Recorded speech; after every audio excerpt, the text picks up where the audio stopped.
Um, I work with patients who, some patients are friendly, some patients are not. Some patients love to talk, and just having a conversation with anyone literally brightens their day. And so a lot of people would ask me, where do you come from? And I'll be like, I come from Kenya. And that fascinates them even more. So they want to know, oh, you come from Kenya, so what are you doing here? And so it starts a whole conversation of, what are you doing here? How did you get here? And I don't mind talking about that stuff because people are intrigued. So you ask me questions, I answer questions. And it just got me thinking, like for me, coming from Kenya, is it like when you leave your country to move to another country? I think for the most part, it's always because you're kind of looking for greener pastures. Some people do it for an adventure. Some people do it as a way of looking for better. And me, speaking for myself, I did it as a way of, so to speak, looking for greener pastures. And I mean, obviously, it's not easy coming to this country, because if it was, I know there's a lot of people who would come here. So I was lucky to get to come here. And so even when I did, there was always these, some of my friends would ask me, it's exciting to leave my country and go to another country, obviously, because chances are high you're going to have good opportunities. But then there's also the question of, why would you want to leave what you have now to go to a different place where you have no family? Like literally you have nothing, you're just going to start over again. And when I learned that I'm going to be moving countries, I was finally, for the longest time in my life, I had got a stable job with a not too shady income. And so I was kind of getting on my foot. And then I have to leave all that and leave my family because of, what's considered as greener pastures. And the thing is, depending on your circumstance, depending on your, how you got a visa, I don't know. Like for me, it was not guaranteed. Like, you're not getting housing, you're not getting a job. It's like someone dropping you somewhere. And I had this awesome family, Mida's family, that was so awesome to host me. So I was not worried about where I'm gonna stay, because at least I had that. But you have nothing. You really have to go there and start from scratch. And so there's always this, you have a job now, you have family here, why would you want to leave that to go to a different country, for like go to an unknown territory? And I'm like, you know what, I had a conversation with my family, and it was exciting. Like, first of all, you look at the adventurous part of it, and then like, who knows, things might work out, things might not. And so exciting as it was, it's also scary, the fact that you're leaving your family, you're going to an unknown place, very culturally different places. And so I had a conversation, and obviously we were happy, we were excited, but then my mom was always like, you will never know until you go and try. You just can't be like, oh, you have no family, you have, it's an unknown place and all that. You go try. If things don't work out, we'll send you back home. We'll bring you back home. And so that's the notion that I went with. I'll never know until I go try. And so we did everything, all the preparations, which are very financially draining. But if you have a good support system, you can always pull it up. Again, you look at the bigger picture. And so we did all of that. It was super exciting. And then I left, Ty and I left, and then we reached London. And I think it started getting so real that, okay, this is it. I mean, all the time, we left Kenya, we left JKIA, it was all good until we had to connect our last flight in London.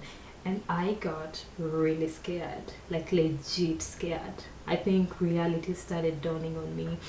And it's like it was so late, I couldn't go back. And I was like, okay, this is it. Yeah, I don't know, it was a very weird feeling of like, just like, uh, but either way, obviously we worked through it and we are here.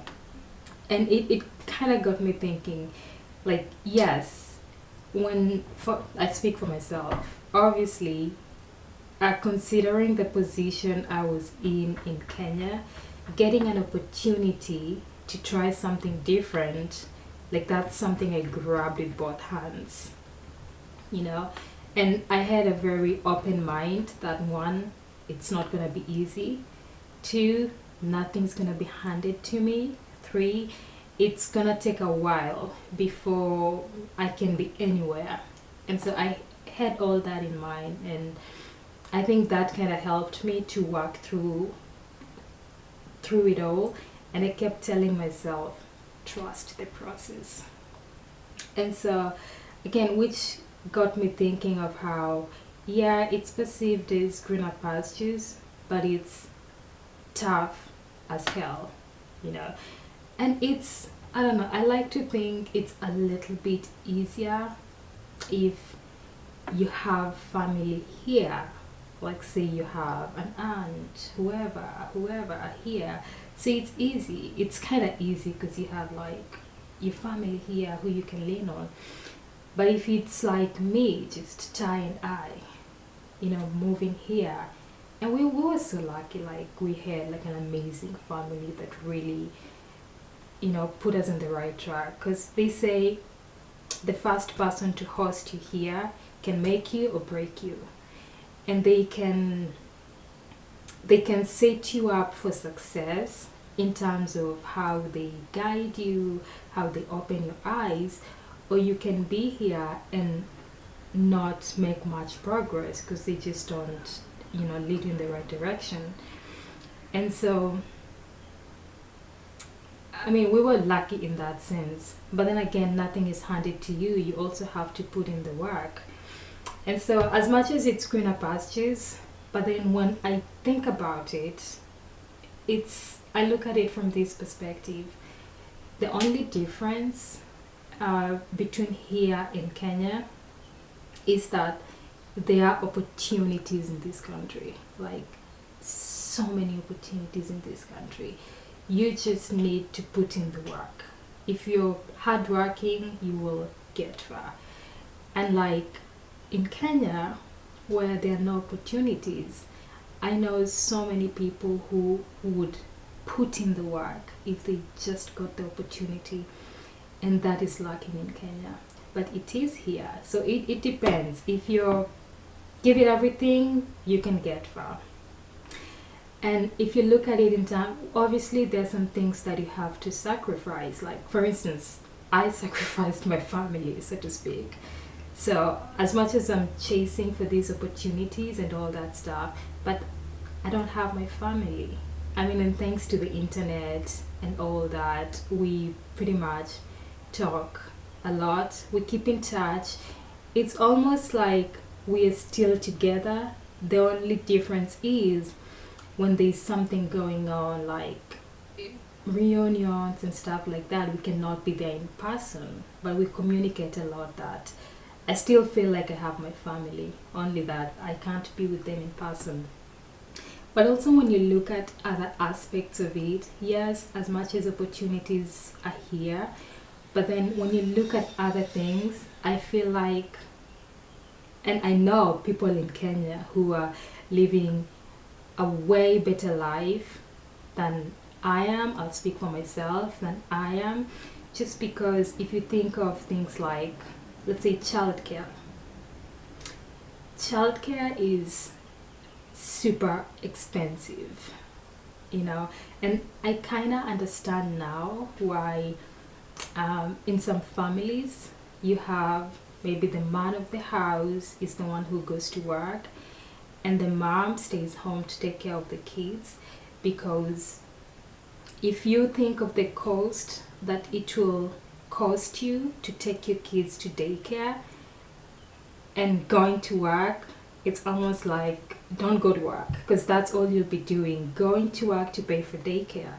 So I think when you look at that, some families just decide, you know what, I might as well stay home and take care of my kids instead of going out there working and taking all that money to pay for daycare. Daycare is super pricey. Unlike in Kenya, like, and the thing is, when I was back in Kenya, at some point I had to take Ty to daycare. And when I was in Kenya, it seemed like I was spending so much. Again, because opportunities are not there, jobs are not there. If you get a job, it pays you so little, and the bills and everything that you have to do, you just are not left with much. At some point, I had a job that used to pay me. I tell John this, and he's like, "What?" Because it's so different. Like the dynamics, the way of living is so different. I had a job that used to pay me, let me say, I'm not sure if it was like $250 or $300 per month. And the thing in Kenya is we are paid every month and not weekly or bi-weekly like here. And so let's use $300. That's what I get a month, you know. And out of that $300, I used to stay in the city, so I have to pay for rent. I have to pay for transport, and transport is wicked costly in Kenya. I mean, because people don't drive a lot like here, so we depend on public transport, and that just eats so much into your budget. And then you have to buy food. I have to pay daycare for Ty. I had to pay Ty's school fees, and then obviously I have to send some little money for my mom because we have this thing of like, I don't know if it's everyone in Kenya, but I know 90% you always have to send money back home. It doesn't have to be a lot, and probably your parents don't even need it, but it's just a thing. You always have to send money back home. So in those $300, I had to figure out how to incorporate all of that. And so daycare, there's a daycare that I really loved, and it used to be like $5. That's a lot of money back in Kenya to spend that for a day just for daycare. And I really loved it because it was amazing. It was like the best daycare. And then you'll get these normal daycares where you get to pay like $2, $3, and that's just, you know, standard. They're not as bad, but the $5 one was like the best. And so paying $5 a day, no, it is not working out. So you see, it's only $5, but in Kenya that's a lot. That's your transport for like 3 days, if I'm not wrong, maybe 3 days. So that's a lot. But when I come to this country, then it makes me appreciate like, oh my god. And I used to complain just to pay $2, $3, $5, but daycare here, it's just another level. It's just another level. It made me understand why most moms prefer to be stay-at-home moms, because it's not just, the cost does not add up. And so when you look at that, yeah, you have the opportunities, but then it's like you're just working to pay for daycare. You look at something like healthcare. That's another thing. Like healthcare is just crazy. And again, I like considering these with stuff back in Kenya because that's the only a comparison that I know. And again, when I was in Kenya, it was just like, oh, healthcare is so expensive. Like you go to hospital, you have to pay consultation fee, and then they don't give you, you know, medication. You have to pay that. And so when I was in Kenya, that was also so pricey. And then I come here and I see all the craziness that healthcare is in this country, and I appreciate healthcare in Kenya 10,000 times. And it might not be like the best equipment and all that, but like in terms of cost, you know, now I'm like, you know what, it's not even as much. But again, in Kenya, it's still a lot. it's still pricey because, again, what you get and what you give, it's just like it's sucking life out of you. And then, so you think about all those things, and like, as much as there are opportunities, as much as they have opportunities to, and I keep saying for people who don't have kids, like, you can be unstoppable. Like, you can do so much. I mean, because if you have a child, obviously there's that. You can't do daycare. Well, some people have to do daycare. Like when it was just Ty and I did daycare a lot, especially when I was going to school. I have to work, so Ty spent a lot of time in daycare. You gotta do what you have to do, and as much as that was making me spend more, but it had to be done, you know. So if you think about that, like, the daycare costs, healthcare costs, yes, you have the opportunity, so you're making somewhat decent money. Well, not overly decent, but if I compare to Kenya, it's decent money. But at the end of the day, or at the end of the month, a big chunk of that money goes to paying the bills. I mean, because you have to pay for insurance, you have to pay for, if you're paying daycare, you have to pay for daycare. I mean, there's just so much that you have to take care of in terms of bills, that it looks like you're working so much and getting a decent income in, but then again, the bills that you have to pay are way up here. And another thing, like housing is so pricey. I mean, again, I'm obviously gonna compare it to Kenya because that's the only comparison I have. Again, when I was in Kenya, also like paying for my, at some point I used to stay by myself, and then at some point I stayed with Saddam, my brother. And so basically paying rent, especially in the city, is somewhat expensive. But then if I come here and I compare what I have to pay, I'm like, God, it's nothing. But then again, you have to compare. It's all about what you get and what you have to give. And so it just got me thinking that as much as being in the diaspora, being in a different country, a lot of people from Kenya see me, or I'm perceived as, you know, living a better life just because I'm out of Kenya in a different country. And there's always this perception that if you go to America, you're gonna be rich, you're gonna make a lot of money. But what people don't know is you make a lot of money. Well, maybe not a lot, because there are people who make a lot of money out here. And so you make whatever money you make, but also the expenses, you know, what you also give, spend is also a lot. It basically leaves you with just enough to get by. And that's why a lot of people have to work 2 or 3 jobs to just sustain themselves. You know, yeah, in America, it looks like you're living the good life, but a lot of people have no idea how much you have to put yourself through to just make it, to just stay afloat. And it's not like you want to do it. I know so many people who don't want to work 2 jobs, so many people who don't want to work 3 jobs. You don't do it because, you know, you want to do it, but you do it because at some point that's what you have to do. And especially, I find a lot of, I speak for, let me say, like the people I've been around a lot who are immigrants. I find a lot of them doing that. They'll work 2 jobs, they work 3 jobs. Instead of working 8 hours a day, they will put in 16 hours a day, 5 days a week. And it's because aside of, you know, taking care of their families here or themselves here, they also have to take care of their people back home. So if you just depend on, you know what, I'll just put in my 40 hours and that's it, you are never gonna make it. Because 40 hours, some people get by just good because it's just them. I pay my bills at the end of the month and I have enough to sustain me.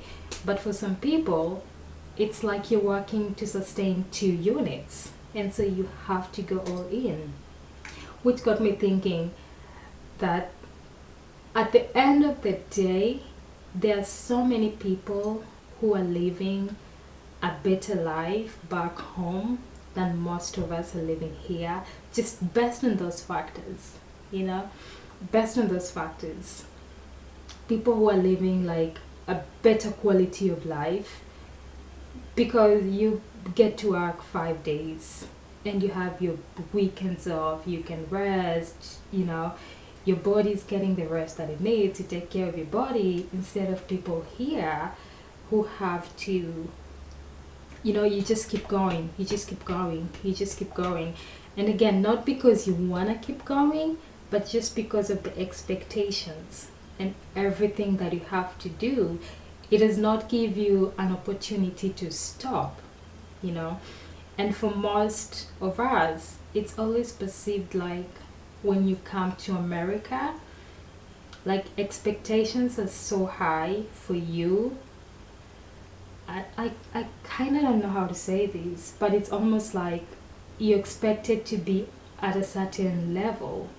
And so you just can't get comfortable and be like, I'm paying my bills, you know, I'm doing this, so I'm fine. It's almost like you have to, I don't know, it's kind of hard to say, but it's almost like you have to put in more, you know, because you have to take care of yourself. You also have to take care of your people back home. And I think that's why people also do it. I mean, some people do it for themselves. Like, I'll come here, make a life for myself, make a life for Ty, and that's it. But some people do it, I'll come here, make a life for myself, and also improve the lives of people back home. And so if you want to do that, you really have to keep going, you know. And it's nice, obviously, I can't compare it. And I would never tell anybody, like, no, it's not worth it, don't come here. If I had a way to make as many people come to this country, obviously legally, I would. But it's just so hard that sometimes people would ask me, like, how can I come over? And it's just so hard because, again, I have not been in this country long enough to know how people do it. The only way I know and the only way I tell people is just try and apply for the green card. I didn't know that stuff works, but that stuff works. But again, there's nothing you can do. It's like you can't do anything right to get it. You just have to apply, and it's pure luck. It's pure luck. You cannot beat the system. I think it's just pure luck. So if I knew of other ways, I would obviously share with people, because as much as there are all these challenges, you have to keep going. It takes you a while before you set up something good for yourself. I cannot compare it to Kenya, and I can never tell anybody, you know what, it's not worth it, just stay in Kenya, live and die in Africa, you have your family, you have your job, you know, you have a structure that you know of, instead of going to a new country, you don't know anything. I would never say that, because you would just never know until you try. But if you come, you need to have that perception that, you know, that's how it's gonna be, you know. And it's the beautiful thing is, when you look at the adventure side of it, I mean, bills aside, like the lifestyle, you know, the way things are done, it's awesome. Because, like I say, systems work. I only have to compare this country and Kenya, which is where I come from, and this country. And so if I compare between the two, things seem to work in this country.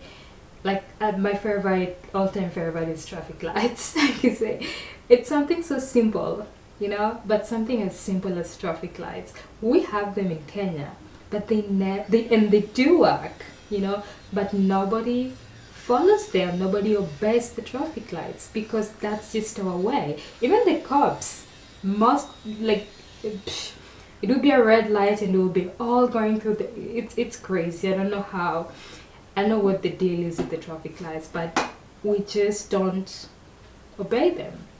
And like here, where everybody obeys its traffic lights. If it's red, you gotta stop and to wait for your turn and all that. So something as simple as that. It's so organized here, but it's not, which makes me wonder what's the point of having traffic lights back in Kenya if we're just gonna, get by. And something like, I get fascinated when I have to call like a facility. It will be the hospital, it will be the school, or just anything. I have to call, and you get stuff done just by making a phone call. I'll be like, I want to do this, I want to do this, I want to do this, can you make this happen? And in a minute it's done. Just a phone call, it's done. I call the hospital and I'm like, okay, I need to get this information, can you please email it to me so that I can send to yada yada yada, and it's done. Like, so simple things. It's amazing how so simple things work here. You just need to call or do stuff like that and it works. Unlike my country where a lot of back and forth, you'll be required to go in person, you have documents, we need to see the original, send them in person. Like, it's crazy. I feel like there's a lot of red tape and bureaucracy on the simplest things that can just be handled by a phone call or emails, but Kenya makes it so hard. So when you look at such things, like I look at schools, I'm very okay with taking Thai to a public school here because, again, all I have to compare with is Kenya. If I compare the schools in Kenya to the schools here, like, oh my god, I love the public schools. I think they're awesome. I think they have awesome facilities. But the people here might be like, if I had a chance, I'll take my child to a private school because it's way different. And that might be true. But again, for me, it's like where I've come from and what I have, this is awesome. So I'll take it. And so stuff like that, like the education is, the way it's organized, the way it's kind of different from Kenya.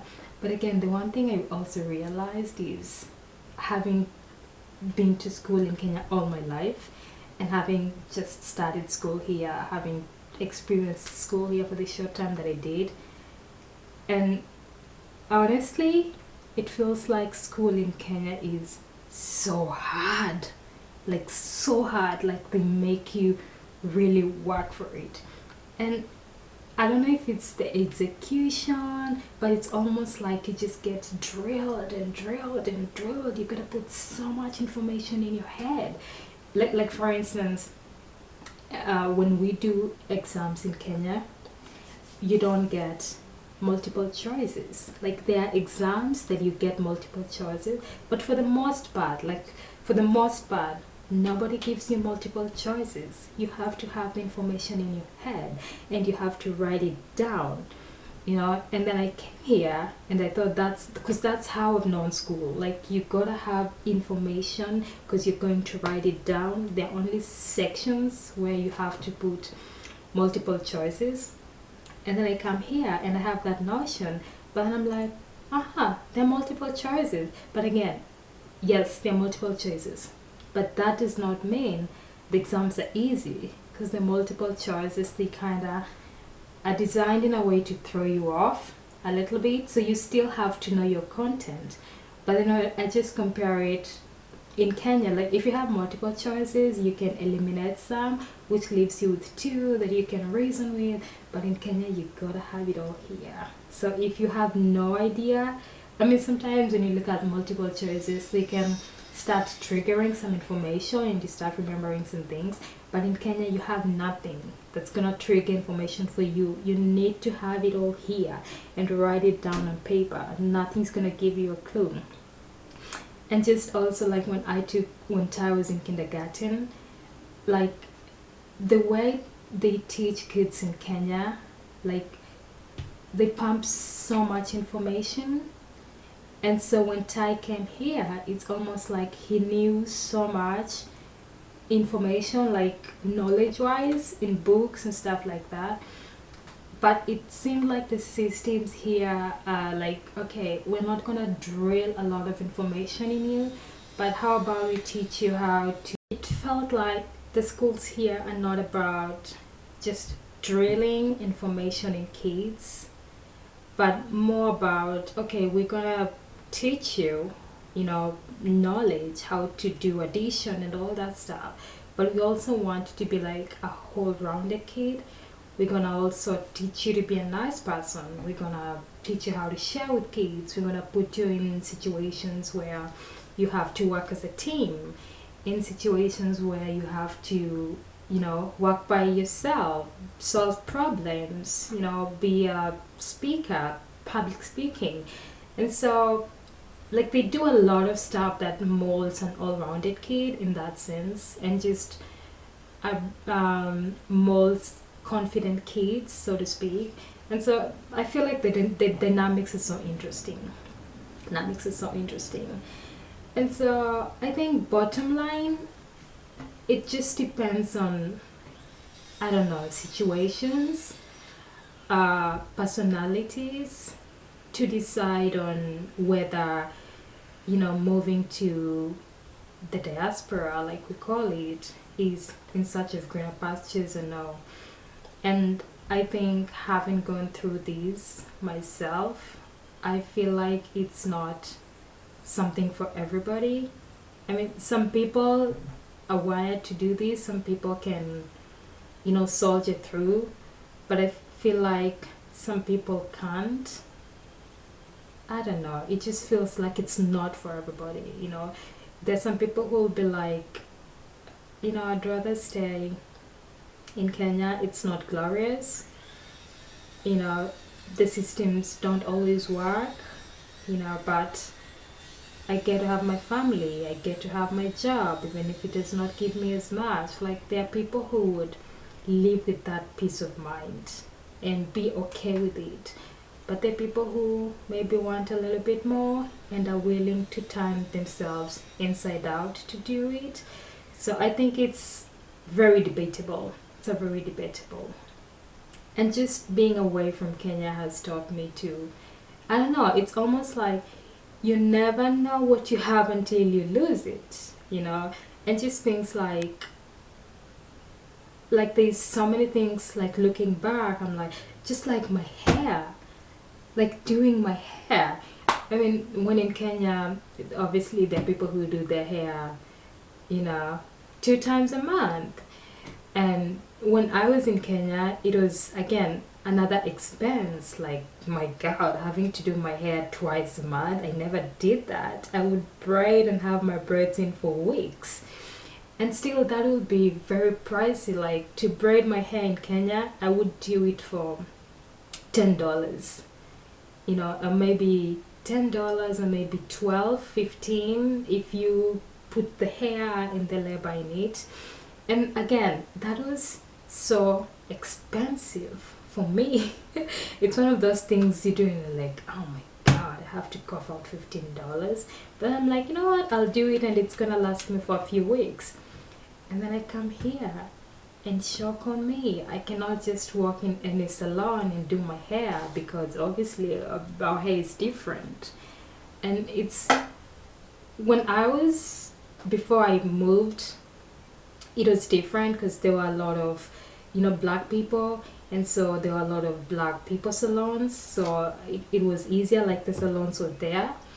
But where I am right now, the salons are not there. I have to, if I really want to look for a salon, I have to drive for like 45 minutes to just get my hair done. And whereas in Kenya I used to pay, like, let's say $15 at most to do my hair, to do these braids I have to pay 100 and, let's say, $150, and that's cheap. There's people who pay like $200. And so stuff like that, that's why my sisters would look at my hair and they're like, girl, really? And I'm like, you do not understand, so just let me be. I know, so it's gonna stay. So when you look at things like that, it really makes me miss all the things that I used to take for granted. And no, I didn't used to take for granted, because it's just what I had and what I had to give. It was not just adding up. And things like food, oh my God, I think that's one of the things I'm looking forward to, just going home and eating real food, like real organic food. And the funny thing, I was talking to my friend about this, is in Kenya, stuff like KFC, McDonald's, like average, let me not say average people, a lot of people cannot comfortably afford that. Especially KFC. If you buy yourself KFC, that's like a treat. And you're gonna be walking with that KFC package like, hey y'all, I bought myself KFC. It's considered like something for people who have money, you know, are the ones who buy KFC. But people who really are very strategic with their money, like, no, I cannot afford to pay $20 for KFC because that's like my monthly or weekly transport to work, so I cannot afford to do that. And so we just see KFC over there, like, I see you, but I cannot buy you because I can't afford you. And like here, what I've noticed is people who are not, it feels like a lot of people who don't have a lot of money are the ones who would mostly eat fast foods like KFC and McDonald's, just because it's cheap. And so it's easier, like I only have $5, so it's easier for me to go to McDonald's. I'll get something to eat. Well, maybe not people who don't have money, but let me just say fast food is cheap, like very cheap here.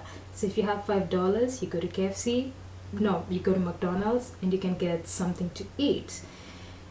And when I was in Kenya eating organic food like kale or whatever you planted in your garden with ugali or just beans and rice, was considered like for people who don't have money, so to speak. And so I think what I'm trying to say is eating organic is not very glorified, and eating stuff like KFC is considered for people who have money, so they can afford it, so they go have it. But if you don't have money, you eat organic foods from your garden, and that's considered for like the poor people. Because when you think about it, people in the village, those are people who eat like the most organic foods ever. Like my mom back in the village, she has her garden. You know, in the evening she goes and, you know, pick some skuma or whatever in her garden and make that. And then if you have chicken rearing eggs, you take the eggs and you have garlic skuma and eggs. And that's considered like, you know, you're just trying to get by with what you have because you don't have money to go and buy something. But for, you know, teens in the city who feel like, you know, they have some money, they'll go to KFC, they buy fast food. And it's considered for people who have money. And people who have organic, people who eat organic, are mostly considered people who don't have money, so they just work with what works by, which is very different here. Because here, to just get organic food like fresh, you know, fresh vegetables and fruits, like, so expensive, as opposed to buying McDonald's, which is so cheap. I mean, with $1, maybe $2, I can get something to eat from McDonald's. With $2, I can barely get enough fruits and vegetables to feed Ty and I. So the dynamics is so different in that sense. And so it just boils down to, it makes me appreciate more what you have in Kenya when I look at those things, like how it's easy to get my hair done, it's easy to get like fresh organic food, like you milk your cows every day. Like at some point my mom does that every day. I think when there's times when she milks her cow every day and drinks milk straight from her cow, straight from the cow, boil it, make tea. Instead of me, who has to go to the store and buy milk that has been in the freezer for God knows how many days, you know. And so when I look at those things, I appreciate more what we have in Kenya. But again, when I also look at other things like opportunities and just systems working, this country is way better than that. But I would tell you, there are people who think it's not as good. But again, for someone like me who only has Kenya and this country to compare with, I mean, it's definitely better for me considering of where I come from and what we have to work with. So at the end of the day, it's very debatable. I think it's a very debatable.